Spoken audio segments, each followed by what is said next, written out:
இந்த காணொலியை பார்க்க வந்த எல்லாருக்குமே ஒரு அழகான வணக்கங்கள். இன்னைக்கு தெலுங்குல ரீசெண்டா ரிலீஸ் ஆயிருக்கக்கூடிய ஒடில்லா 2 அப்படின்ற ஒரு சூப்பரான படத்தை பத்தி தான் இந்த வீடியோல பார்க்க போறோம். ஸோ முதல் பாகம் பார்க்காம இருந்தீங்க அப்படின்னா லிங்க் டிஸ்கிரிப்ஷன்ல இருக்கு. அது மட்டும் இல்லாம முதல் பாகத்தோட கதையை சின்னதா சொல்லணும் அப்படின்னா, ஊருக்குள்ள முதலிரவு ஆயிடுச்சு அப்படின்னா அந்த பெண்கள் கொடூரமான முறையில கடத்தி கொலை பண்ணப்படுறாங்க அப்படின்ற மாதிரி இருக்கும். யார் என்ன அப்படின்ற மாதிரி ஊர் மக்கள் விழிப்பிதுங்கி இருக்கும்போது ஹீரோயினோட, அதாவது ஒடில்லா பார்ட் 1 ராதா அப்படின்ற ஹீரோயினோட கணவர் தான் இந்த வேலையை பார்த்திருக்காரு அப்படின்ற மாதிரி இருக்கும். கணவரை கொண்டுட்டு அவரோட தலையை எடுத்துக்கிட்டு இவங்க போலீஸ் ஸ்டேஷன் போய் சரணடைவாங்க. அதோட முதல் பார்ட் முடிஞ்சது. ரெண்டாவது பார்ட்டோட கண்டினியூவேஷன் இங்க இருந்து ஸ்டார்ட் பண்ணிக்கலாமா? ரைட். இந்த படத்தோட ஸ்டார்டிங் சீன்லயே அந்த சம்பவம் நடந்தது இல்லையா, அது தலையை ஒட்டி கொண்டு போனாங்களே, அதுல இருந்து ஒரு 6 மாசம் கழிச்சு காமிக்கிறாங்க. ரயில்வே ட்ராக்ல முதல் பாகத்து போலவே ஒரு சின்ன பொண்ணு ஒருத்தரோட தலையை கொண்டு வந்துகிட்டு இருக்காங்கன்னு இருக்கும். மக்கள் எல்லாருமே பயந்து ஓடிக்கிட்டே இருக்கு. அந்த லேடி, அதாவது சின்ன பொண்ணு இருக்காங்களே, கிட்ட வரதான் நமக்கு அந்த கொண்டு வந்துகிட்டு இருக்க தலை யாருது அப்படின்றத காமிக்கிறாங்க. ஸோ ஹீரோயின் இருந்தாங்க இல்லையா முதல் பாகத்துல ராதா, அவங்க தான் இங்க கொலை பண்ணப்பட்டிருக்காங்க அப்படின்ற மாதிரி இருக்கும். இந்த குட்டி பொண்ணு தலையை எடுத்துட்டு போய் போலீஸ் ஸ்டேஷன் முன்னாடி வைக்க அங்க இருக்க எல்லா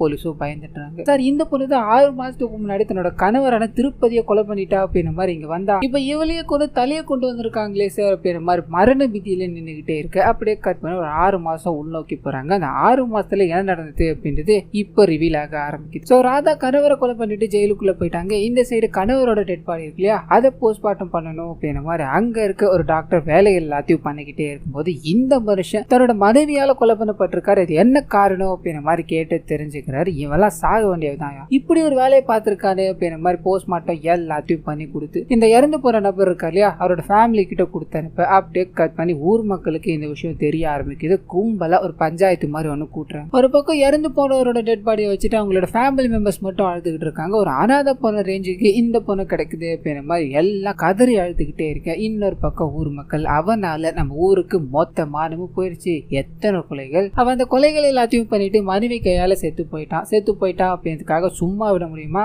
சாமி, ஒரு நல்ல இதுவா பாருங்க, அவனோட ஆன்மாக்கு மோட்சன்றதே கிடைக்க கூடாது, நல்லா பாருங்க சாமின்னு சொல்ல அங்க இருக்க சாமியார் புத்தகங்கள் எல்லாத்தையும் திருப்பி பார்த்துட்டு ஒரு விஷயத்த சொல்ல ஆரம்பிக்கிறார். அது ஒரு பனிஷ்மெண்ட் மாதிரியான ஒரு விஷயம். அதுவும் இந்த இறந்து போன உடலுக்கு கொடுக்கறதா இருக்கும். இறந்து போன உடம்பு இருக்கு இல்லையா, அது செங்குத்தா நிக்க வச்சு அது மேல தானியங்கள் முதற்கொண்டு ஊர் மக்களோட எல்லாரோட நகம் முடி அது எல்லாத்தையும் அவர் மேல தூக்கி போட்டு ஒரு கருப்பு கோழியை பலி கொடுக்கணும் அப்படின்ற மாதிரி இருக்கும். ஸோ அப்படி பலி கொடுத்து அந்த உடலை புதைச்சிட்டாங்க அப்படின்னா அவரோட ஆன்மா இருக்கு இல்லையா, அது ஊர் மக்கள் பட்ட கஷ்டங்கள் எல்லாமே அவரோட ஆன்மாவும் படுன்னு சொல்ல இவங்க எல்லாத்துக்கும் சந்தோஷம், அதை பண்ணணும்னு கிளம்புறாங்க. இன்னொரு பக்கம் திருப்பதியோட தம்பி இருக்கா இல்லையா, டெட் பாடி எடுத்துக்கிட்டு அதை புதைக்கணும்னு வேகமா போகும்போது ஊர் மக்கள் தடுத்து நிறுத்துறாங்க. இது இந்த மாதிரி பண்ணிதான் ஆகணும், இதுல இருந்து நீ தள்ளிக்கிறது தான் உனக்கு நல்லது அப்படின்ற மாதிரி அவரை பிடிச்சி தள்ளி விட்டுட்டு அந்த டெட் பாடி எடுத்து அந்த சடங்குகளுக்கு எல்லாத்தையும் செஞ்சுட்டு ரத்தத்தை அது மேல ஊத்தி புதைக்கிறாங்க அப்படின்ற மாதிரி இருக்கும். அப்படியே இறந்து போனவரோட வாய்ஸ் ஓவர்ல என்னை விட்டுடுங்க, இதுக்கு மேல என்ன என்னடா பண்ண போறீங்க, நான் தான் என்னோட மனைவி கையில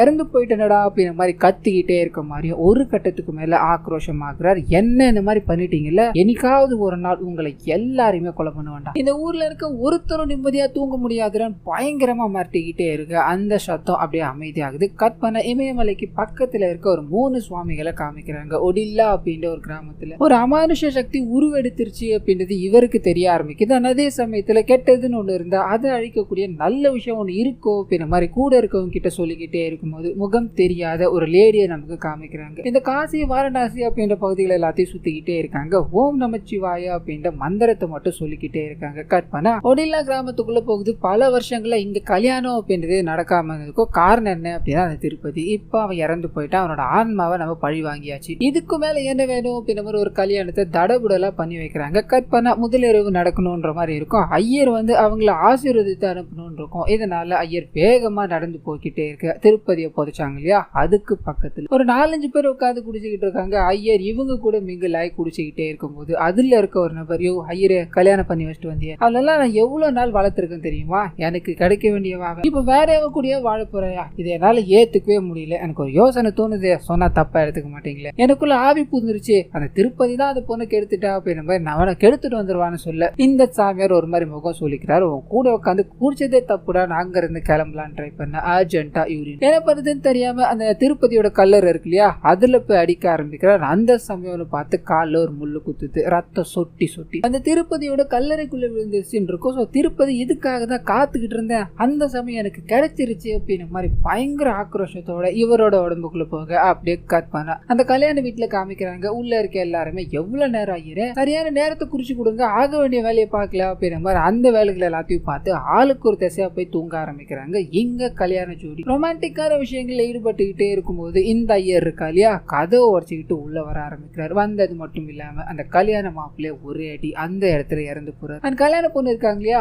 அவங்களை அடையணும் அப்படின்றதுக்காக இத்தனை நாள் இந்த ஊர்ல கல்யாணமே நடக்காம இருந்தது, இப்ப நடந்தது சந்தோஷமா போகுது. இல்லைன்னா இந்த மாதிரி அழகை நான் பார்த்திருக்க முடியாது இல்ல அப்படின்ற மாதிரி திருப்பதியோட ஆவி இவங்களை அடையணும் அப்படின்றதுக்காக முதல் வேலையா இவங்களோட மண்டையை அப்படியே பிடிச்சி இழுக்குது. ரத்தம் சொட்டி போய் கீழே விழுறாங்க. அப்பவே விடுறதா தெரியல, கொடூரமான முறையில இவங்களை கொலை பண்ணது அப்படின்ற மாதிரி இருக்கும். கட் பண்ணா இதுக்கு அடுத்த நாள் போலீஸ்காரங்க எல்லாம் வந்துட்டாங்க. அது இந்த ஐயர் தான் இதுக்கு காரணம்னு அவரை பிடிச்சி அடிச்சு விசாரிக்கும் போது அந்த மனுஷன் எனக்கு ஒண்ணுமே ஞாபகம் இல்ல, நான் எதுவும் பண்ணலையா அப்படின்ற மாதிரி யோசிச்சுக்கிட்டே சரக்கு அடிச்சுக்கிட்டே இருக்கும்போது ஒரு நபர் அப்ப அவளை கற்பழிச்சிருவான்னு சொன்னாலியா அதை போட்டு கொடுக்குறாரு. ஸோ அவனுங்களையும் பிடிச்சி வெளுத்து பாக்குறாங்க, ஒரு உண்மையும் வரல. என்ன பண்றதுன்னு தெரியாம அப்செட்டா இருக்காங்க. அப்படியே கட் பண்ண ஊருக்குள்ள ஒரு சின்ன பொண்ணு, அதாவது ஸ்டார்டிங்ல தலையை கொண்டு போற மாதிரி காமிச்சாங்களே அந்த பொண்ணுக்கு பேய் பிடிச்சிருக்குன்னு ஊருக்குள்ள ஒரு முஸ்லீம் நபர் இருப்பாரு, அவர்கிட்ட கொண்டு போக அந்த மனுஷனும் எல்லா வேலைகளையும் பார்த்துட்டு ஒரு கோழியை கொடுக்குறாரு. இதை ஊருக்கு வெளியில போய் நீங்க வச்சுட்டு வந்துருங்கன்னு சொல்ல அப்படியே கட் பண்ண அப்பா அம்மா 2 பேரும் சேர்ந்து ஒரு சில தின்பண்டங்களை வச்சுட்டு அதாவது கூடவே கோழியை சாகரிச்சுட்டு அந்த இடத்துல வச்சுட்டு திரும்பி பார்க்காம போறாங்கன்னு இருக்கும். அப்படியே கட் பண்ணி ஊருக்குள்ள இந்த கேபிள் எல்லாத்தையும் போகணும்னு ஒரு நபர் வண்டியில வந்துகிட்டே இருக்கும்போது அதை வச்சுட்டு போனாங்க இல்லையா சேவல், அது எல்லாத்தையுமே ஒரு மர்ம உருவம் எடுத்து சாப்பிட்டுக்கிட்டு இருக்கு அப்படின்றத கவனிக்கிறாரு. வேக வேகமா இந்த விஷயத்த பாய் கிட்ட கொண்டு போக அவரு யோசிச்சு பாக்குறாரு, ஊருக்குள்ள இந்த மாதிரியான விஷயங்கள்லாம் நடந்துகிட்டே இருக்கு, எனக்கு என்னமோ தப்பா படுதுன்னு புலம்பிக்கிட்டே இருக்க ஒரு நபர் ஓடி வர்றாரு. என் பொண்ணுக்கு கல்யாணம் வச்சிருக்கேன்னு பத்திரிக்கை நீட்ட இந்த மனுஷன் இப்ப இருக்கிற நிலைமைக்கு இந்த கல்யாணம் தேவைதானா, ஊருக்குள்ள மர்மமான விஷயங்கள்லாம் நடந்துகிட்டு இருக்குன்னு சொல்ல இவர் இதை கேட்கறதா தெரியல. பெரிய இடத்து சம்பந்தம், அது மட்டும் இல்லாம போன கொலை நடந்தது இல்லையா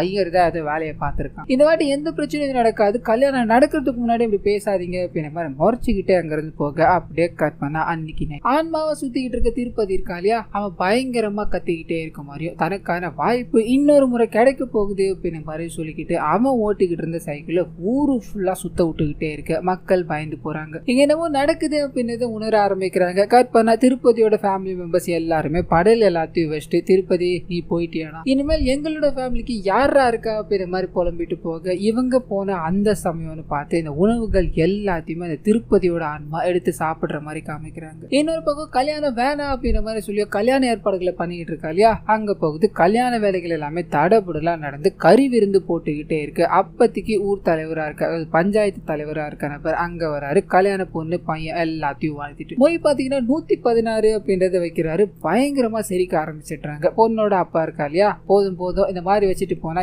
எவன் என்ன பண்ணுவா அப்படின்ற மாதிரி திட்டிக்கிட்டே இருக்கும்போது 2 பேருக்குள்ள வாக்குவாதம் முத்த ஆரம்பிக்குது. பொண்ணோட அப்பா வேற கட்சியா இருப்பாரு, இவர் வேற கட்சியா இருப்பாரு. உன்ன மாதிரி 5 வருஷத்துக்கு ஒரு முறை நான் கட்சியை மாத்திரம் இல்லடா, 40 வருஷமா இதே கட்சியில தாண்டா இருக்கேன் அப்படின்ற மாதிரி மாத்தி மாத்தி மல்லு கொடுத்துக்கிட்டே கை கலப்பாயிடுது. அங்க இருக்க எல்லாருமே தடுத்து விட்டுறாங்க. இதனால பஞ்சாயத்து தலைவருக்கு ஒரு மாதிரி அசிங்கமாயிடுது. அந்த கடுப்புல வந்துகிட்டே இருக்கும்போது கரெக்டா இந்த திருப்பதியோட சமாதி இருக்கு இல்லையா அங்க வண்டி நிறுத்தப்படுது. காரணம் என்ன அப்படின்னா இவருக்கு அர்ஜென்ட்டா யூரின் வருது, அதை அடிச்சுட்டு வரணும்னு போக அதே மாதிரி சில கல்லு குத்தி ரத்தம் வந்து திருப்பதியோட ஆன்மா இவருக்குள்ள வந்துருச்சு அப்படின்றத காமிக்கிறாங்க. கட் பண்ண அந்த கல்யாண வீட்டுக்கு போறாரு. அங்க கல்யாண பொண்ணு பையனும் எங்க அப்படின்ற மாதிரி வலை வீசி தேடிக்கிட்டே இருக்கும்போது அவங்க ஃப்ரீயா இந்த வயல்வெளி ஓரமா ஃபர்ஸ்ட் நைட்டை பிளான் பண்ணிருக்காங்கன்னு இருக்கும். ஸோ வேக வேகமா அங்க வண்டி எடுத்துட்டு போய் அதே மாதிரி கணவரை சாகரிச்சுட்டு போட்டு இவங்க கிட்ட போறேன், நான் வர்றதுக்கு முன்னாடி ஏதோ ஒரு விஷயத்த ரொமான்டிக்கா பேசிக்கிட்டு இருந்தேன்மா அது என்னன்னு பேச முடியுமா அப்படின்ற மாதிரி அவங்கள கொடூரமான முறையில சாகரிச்சுட்டு அந்த இடத்தையே கொளுத்தி விட்டுட்டு போக இதுக்கு அடுத்த நாள் காலையில கருகி போன நிலைமையில இருக்க இறந்து போன பொண்ணை காமிக்கிறாங்க. ஃபேமிலி எல்லாருமே கதறிக்கிட்டு அழுகுறாங்க. இந்த விஷயங்கள் எல்லாத்தையுமே பண்ணது ஊர் தலைவர் தான் அப்படின்ற மாதிரி இருக்கும். ஸோ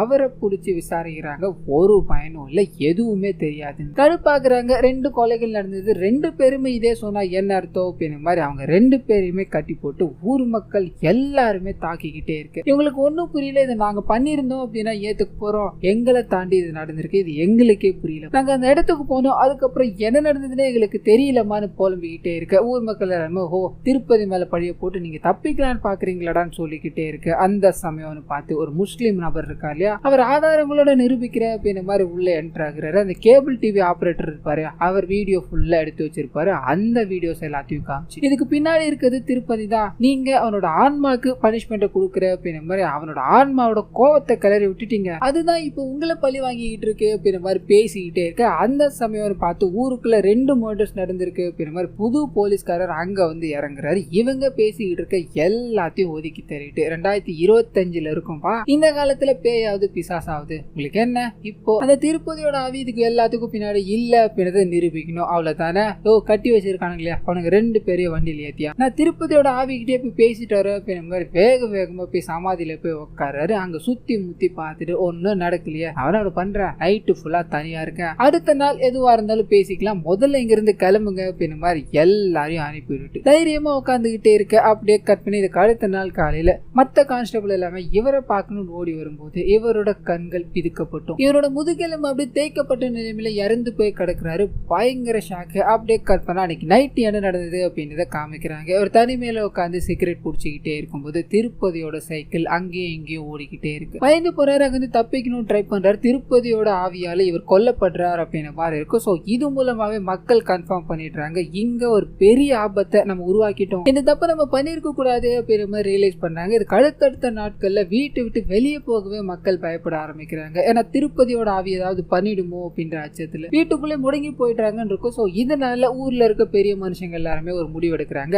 அது என்ன அப்படின்னா, ராதா இருக்காங்க இல்லையா திருப்பதியோட மனைவி, அவங்கள பார்க்கணும் அப்படின்னு தான் ஜெயிலுக்குள்ள போய் பார்த்து நடந்த விஷயங்கள் எல்லாத்தையும் சொல்ல அவங்க பயங்கரமா அழுகுறாங்க. ஏன்னா எந்த ஊருக்காக இவங்க ஜெயிலுக்குள்ள வந்தாங்களோ அந்த ஊரே இப்ப இவங்களாலே நாசமா போய்கிட்டு இருக்கு அப்படின்ற மாதிரி இருக்கு இல்லையா. என்ன காரியம் ஐயா நீங்க பண்ணி வச்சிருக்கீங்க, உங்களோட நல்லதுக்காக தான் என் கணவரையே நான் கொலை பண்ணேன், இப்போ இந்த மாதிரி ஒரு நிலைமையில வந்து நிக்கிறீங்களா அப்படின்ற மாதிரி புலம்பிக்கிட்டு இதுல இருந்து உங்களை காப்பாற்றணும் அப்படின்னா அது என்னால முடியாது, ஒரே ஒருத்தவங்களால தான் முடியும், பைரவி என்னோட அக்கான்னு சொல்ல இவங்களுக்கு ஒரு மாதிரி ஷாக்கா இருக்கு. சின்ன வயசுல செத்து போயிட்டாங்கன்னு இல்லமா சொன்னீங்க, இப்போ உன்னோட அக்கா உயிரோட இருக்கா அப்படின்றது நம்ப முடியலையம்மான்னு கேட்க இவங்க பதில் சொல்ல ஆரம்பிக்கிறாங்க. அது என்ன அப்படின்னா, இவங்களோட பாட்டிக்கு பயங்கரமான சிவபக்தி இருக்குன்னு இருக்கும். சோ இதனால வீட்டுல இருக்க எல்லா பொருளுமே இவங்க சிவன் சம்பந்தப்பட்டதா இருக்கும், அதை எந்நேரமும் வழிபட்டுக்கிட்டு இருப்பாங்க அப்படின்ற மாதிரி இருக்கும். இந்த விஷயத்தை எல்லாத்தையுமே இந்த ராதா இருக்காங்க இல்லையா அவங்களோட சிஸ்டர் பார்த்திருப்பாங்க. சோ இது மூலமா அவங்களுக்கு அந்த சிவ போதனைகள் உருவாக ஆரம்பிச்சிருச்சு அப்படின்ற மாதிரி இருக்கும். ஒரு கட்டத்துக்கு மேல இவங்களோட பாட்டி இறந்து போனதும் பாட்டி சொன்ன விஷயங்களை இவங்க பின்பற்ற ஆரம்பிக்கிறாங்க.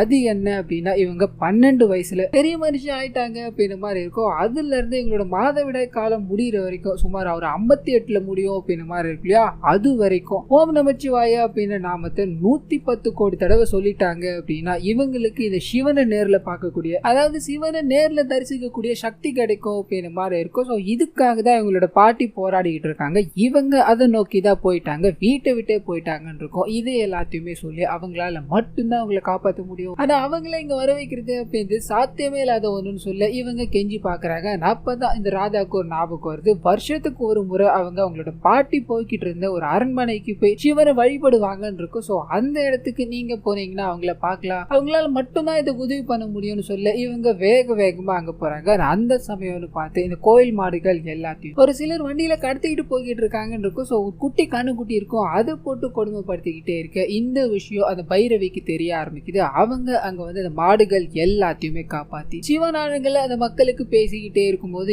இவங்க உதவி தேடி வந்துகிட்டு இருக்காங்க இல்லையா, அவங்க இவங்களை வந்து சந்திக்கிறாங்க. நீங்க தான் எங்களோட ஊருக்கு வரணும், எங்களோட ஊர்ல பல பிரச்சனைகள் போய்கிட்டு இருக்குன்னு சொல்ல முதல்ல இவங்க வர தயாரா இல்ல. அதுக்கப்புறமா ஊர்ல ஒரு சிவன் கோயில் இருக்கும், அந்த சிவன் கோயில் யாராலையுமே வழிபட முடியாத சூழலுக்கு தள்ளப்படுச்சு, இது எல்லாத்துக்குமே அந்த திருப்பதி தான் காரணம் அப்படின்ற மாதிரி சொல்ல கடவுள் அப்படின்னா இவங்க தான் உயிரையும் அர்ப்பணிக்க தயாரா இருப்பாங்க. இதனால இந்த விஷயத்துக்காக வரன்னு ஒத்துக்கிறாங்க. அது முதல் வேலையா ஊருக்குள்ள போறாங்க. ஊருக்குள்ள கால் எடுத்து வச்சதும் ஏதோ ஒரு சக்தி இருக்கு அப்படின்றத புரிஞ்சுக்கிறாங்க. அதை கட்டுப்படுத்தணும் அப்படின்றதுக்காக திருப்பதியோட அந்த சமாதிக்கு திருப்பதியோட ஆன்மா உள்ள இருந்து இவளை எதுக்காக எங்க கூப்பிட்டீங்க, இங்க இருந்து போயிடு அப்படின்ற மாதிரி கத்திக்கிட்டே இருக்க இவங்க விடுறதா தெரியல. ஒரு 4 நந்தி சிலைகளை கொண்டு வந்து 4 புறமும் வச்சுட்டு ஜடா முடி அப்படின்ற ஒரு பெரிய முடியை பாத்தீங்கன்னா அங்க 4 பக்கமும் இழுத்து கட்டுறாங்க. தானிய வகைகள் எல்லாத்தையுமே அதுல கொட்டி வச்சு இவனை நான் தற்காலிகமா கட்டுப்படுத்தி வச்சிருக்கேன், ஒரு 15 நாளுக்கு அப்புறம் அவன் இங்க இருந்து முழுமையா போயிடுவா அப்படின்ற மாதிரி இருக்கும். இந்த ஆன்மாவை அதுக்குள்ள ஏதாவது பண்ணி வெளியே கொண்டு வந்துட்டீங்க அப்படின்னா அந்த பரமசிவனால கூட இவங்களை கண்ட்ரோல் பண்ண முடியாது, ஊருக்குள்ள பார்த்து இருந்துக்கோங்க அப்படின்ற மாதிரி ஊருக்குள்ள ஒரு 15 குடும்பம் இருக்கும். ஒரு நாள் ஒருத்தர காவலுக்கு இருக்கணும் அப்படின்ற மாதிரி போட்டு விட்டுறாங்க. ஸோ அந்த வேலைகளில் ஈடுபட்டுக்கிட்டே இருக்கும்போது பக்கத்து ஊர்ல இருந்து ஒரு நபர் இந்த ஊர்ல அமானுஷமான விஷயங்கள்லாம் விஷயங்கள்லாம் நடந்திருக்கு அப்படிங்கிற மாதிரி வீடியோ எடுக்கலான்னு போக ஒரு பெரிய ட்ரோன் வந்து அந்த திருப்பதியோட சமாதி மேல விழுந்துருச்சுன்னு அதை எடுக்கணும்னு உள்ள போக ட்ரை பண்ண அனுமதி கிடைக்கல. இதனால நான் 4 லட்சம் அதை எப்படி நான் விட்டுட்டு போறது அப்படிங்கிற மாதிரி அங்க இருந்து சைஸா கிளம்பி ஆள் இல்லாத நேரமா பார்த்து இரவு நேரத்துல வந்து அந்த ட்ரோனை எடுக்கணும்னு போக அங்க இருக்க விஷயங்கள் எல்லாத்தையும் அப்படியே மாத்தி விட்டுட்டாரு. அந்த ஆன்மா இவருக்குள்ள புகுந்துச்சுன்னு இருக்கோம். புகுந்த முதல் வேலையா சைக்கிள் எடுத்துக்கிட்டு ஊர் ஃபுல்லா சுத்திக்கிட்டு ஊருக்குள்ள புதுசா வந்திருக்க பைரவி அடையணும் அப்படிங்கிற மாதிரி போறாரு. காரணம் என்ன அப்படின்னா அவங்களோட அழகுல இவர் மயங்கிட்டார். இதுக்காக தான் இத்தனை நாள் காத்துக்கிட்டு இருந்தேன் அப்படிங்கிற மாதிரி அவங்கள நெருங்கும் போது இந்த சிவன் மேல ஒரு பாம்பு எந்நேரமும் இருக்கும் இல்லையா, அந்த பாம்பு இவரை தாக்கணும் அப்படிங்கிற மாதிரி வர ஆரம்பிக்குது. இவர் துரத்திக்கிட்டு போக ஆரம்பிக்குது. ஒரு கட்டத்துக்கு மேல இவரை பயமுறுத்தி கண் எதிரில் வந்து நிற்கும் போது அந்த சமயத்துல பக்கத்துல பைரவி வந்து நின்றுகிட்டு இருக்காங்கன்னு இருக்கும். ஸோ கடவுளோட துணையால தான் இவங்க இது எல்லாத்தையும் பண்ணிக்கிட்டு இருக்காங்க.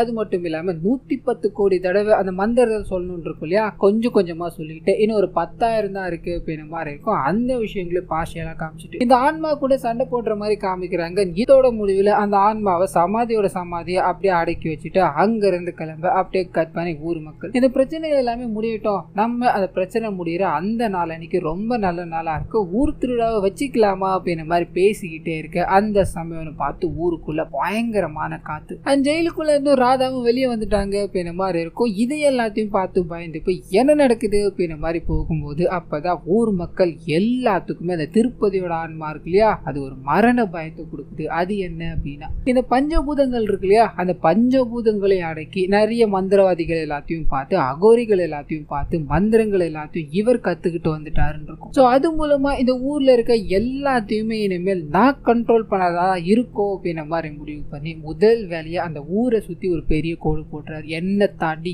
எந்த உயிரும் இங்க போக கூடாது, அப்படி போச்சு அப்படின்னா அது உயிர் இல்லாம தான் போகணும்னு சொல்ல சில பேர் தப்பிச்சோட ட்ரை பண்றாங்க, இறந்து போய் அதாவது தலை வெட்டி கொடூரமான முறையில இறந்து போறாங்க. இன்னும் சிலர் பயந்து போய் ஓரமா நின்றுகிட்டே இருக்காங்க. பைரவன் என்ன பண்ணுறதுன்னு தெரியாம கடவுளை தாண்டி ஒரு ஆன்மா ஒண்ணு வளர்ந்து நிக்குது, அதை நம்ம எப்படி அழிக்க போறது, எல்லாத்துக்குமே பரமசிவன் தான் பதில் கூறணும் அப்படிங்கிற மாதிரி நின்றுகிட்டே இருக்கு. அந்த இமயமலை தாண்டி சில விஷயங்களை காமிச்சாங்க இல்லையா, அங்க போகுது அவங்களுக்கு இங்க நடக்கிற விஷயங்கள் எல்லாமே தெரியும். அவங்க அதாவது பைரவி இதுல இருந்து எப்படி தப்பிக்க போறாங்க குருஜி, நம்ம அவங்களுக்கு உதவலாமா அப்படின்ற மாதிரி கேட்க அங்க இருக்க குருஜியும் அவங்களோட வாயில இருக்க அந்த நமச்சிவாய அப்படின்ற மந்திரம் தான் அவங்கள காக்க போகுது. இது அவங்களா உணருவாங்க அப்படின்ற மாதிரி இவங்க அமைதி காக்குறாங்க. அப்படியே கட் பண்ணி ஊருக்குள்ள போகுது. கும்பலா உட்காந்துக்கிட்டே இருக்கும்போது அந்த தலையை எடுத்துட்டு போன குட்டி பொண்ணு இருக்கு இல்லையா, அந்த பொண்ணுக்கு வலிப்பு வந்துருச்சு அப்படின்ற மாதிரி இருக்கும். இதனால ஹாஸ்பிட்டல் கொண்டு போகணும். பிரச்சனை என்ன அப்படின்னா ஊரை விட்டு வெளியே போக முடியாது. இந்த விஷயத்த பைரவி கிட்ட சொல்லி எப்படியாவது அந்த குழந்தைய காப்பாற்ற முடியுமாமான்னு கெஞ்சு அவங்க யோசிக்கிறாங்க. இன்னைக்கு அமாவாசை அப்படின்றதால அந்த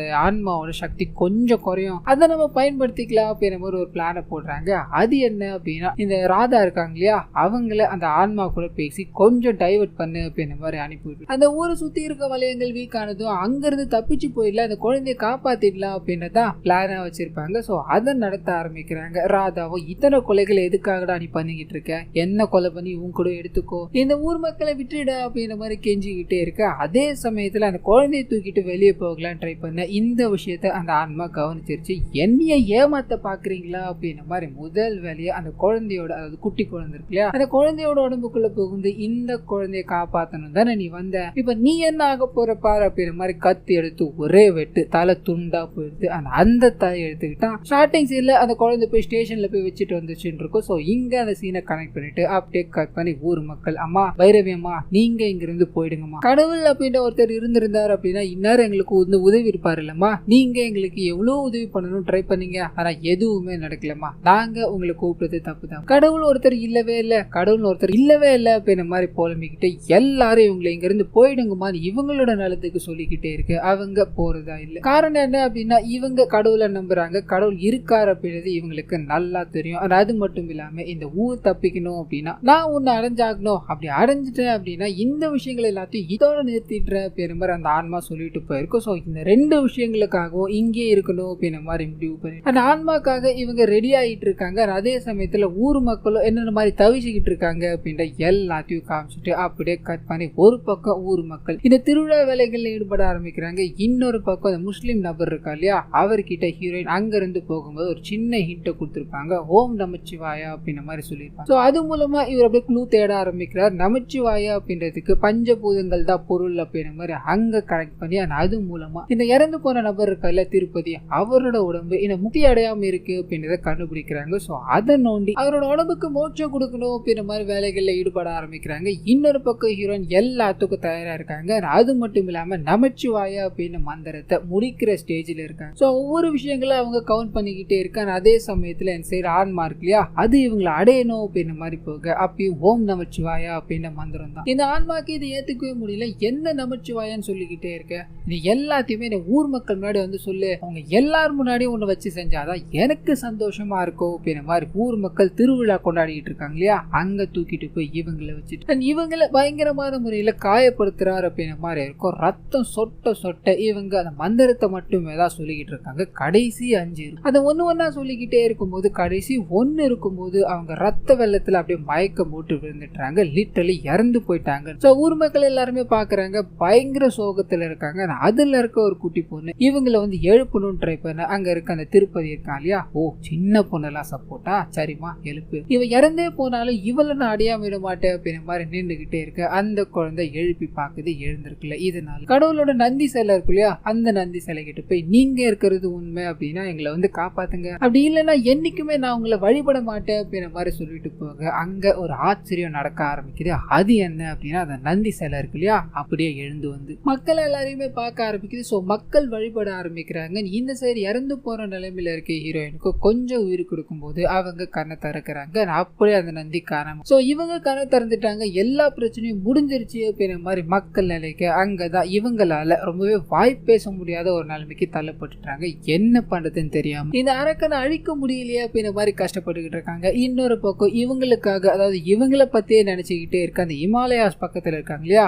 அவங்க கேட்டு போகுது இன்னும் ஒரு முறை மட்டும் அவங்க சொல்லிட்டாங்க அப்படின்னு அந்த பரமசிவனோட அருள் அவங்களுக்கு கிடைச்சிரும். அந்த ஒரு முறைக்காக காத்துக்கிட்டே இருக்க இவங்க நினைச்ச மாதிரி இந்த சரி ஹீரோயின் கொஞ்சம் கொஞ்சமா அதை சொல்ல ஆரம்பிக்கிறாங்க. பஞ்சபூதங்களும் ஒன்று சேர்ந்து இவங்க 110 கோடி தடவை அதை சொல்லிட்டாங்க அப்படின்ற மாதிரி பயங்கர பிரகாசம் எரிய ஆரம்பிக்குது. கடவுள் இவங்க பின்னாடி பெரிய அளவுல நிக்கிற மாதிரி அங்க இருக்க எல்லாருமே வேந்து போறாங்க. அது மட்டும் இல்லாம கடவுள் அவங்களோட கையில இருக்க ஒரு சூலாயுதத்தை இவங்க கிட்ட எடுத்து கொடுத்துட்டு போக பைரவி அது மூலமா சண்டை போட ஆரம்பிக்கிறாங்க அப்படின்ற மாதிரி இருக்கும். ஸோ அழிக்கவே முடியாத அசுரன் இந்த பரமசிவனோட ஆயுதத்தால் அழிக்கப்படுறா அப்படின்ற மாதிரி இருக்கும். ஸோ இங்க அழிக்கப்படுற அதே சமயத்துல அந்த மோட்சம் அடையணும் அப்படின்றதுக்காக எலும்பு கூடுகள் எல்லாத்தையும் எடுத்து கொளுத்து விட்டுறாங்க. ஸோ ரெண்டுத்தையும் பார்ஷியலா காமிச்சு பிரச்சனை முடிஞ்சது அப்படின்ற மாதிரி ஊர் மக்களை காமிக்கிறாங்க. அதே சமயத்துல குருஜி கிட்ட காமிக்கிறாங்க. அந்த சிஷ்யர்கள் எல்லாமே நீங்க இவ்வளவு நாட்களா தாவம் பண்ணிட்டு இருக்கீங்க, உங்களுக்கு கிடைக்காத அந்த வாய்ப்பு அந்த சின்ன பொண்ணுக்கு எப்படி கிடைச்சது, அவங்க கடவுள் எப்படி பார்த்தாங்க எல்லாம் கேட்க, இது இந்த ஜென்மத்து புண்ணியம் மட்டும் இல்ல பல ஜென்மத்து புண்ணியமும் சேர்த்துதான். அந்த பேர் பல ஜென்மத்துல புண்ணியம் பண்ணிருக்கா, அதுக்காக தான் இந்த வாய்ப்பு அவளுக்கு கிடைச்சிருக்கு அப்படின்ற மாதிரி சொல்லி அந்த பெண் நல்லா இருக்கட்டும் அப்படின்ற மாதிரி வாழ்த்திட்டு போக அப்படியே கற்பாரி சில நாட்கள் கழிச்சு ஊருக்குள்ள எந்த பிரச்சனையும் இல்லை அப்படின்ற மாதிரி ஒடிலால மக்கள் சந்தோஷமா இருக்காங்க. திடீர்னு ஒரு சைக்கிள் சத்தம் கேட்க ஆரம்பிக்குது. திரும்பி பார்க்க அந்த திருப்பதியோட சைக்கிள் இருக்கு இல்லையா, அது அப்படியே ஓடிக்கிட்டே. ஸோ பிரச்சனைகளும் முடியல அப்படின்ற மாதிரி இதுக்கான 3rd பார்ட் இருக்கு அப்படின்ற மாதிரி காமிச்சு இந்த படத்தை இதோட முடிக்கிறாங்க. ஸோ கண்டிப்பா இந்த படமும் என்னோட வாய்ஸ் வரும் உங்களுக்கு பிடிச்சிருக்கோம் அப்படின்ற மாதிரி. இந்த வீடியோல ஏதாவது நிறை குறைகள் இருந்தது அப்படின்னா அதை மறந்துடாம கமெண்ட்ஸ்ல பதிவிடுங்க.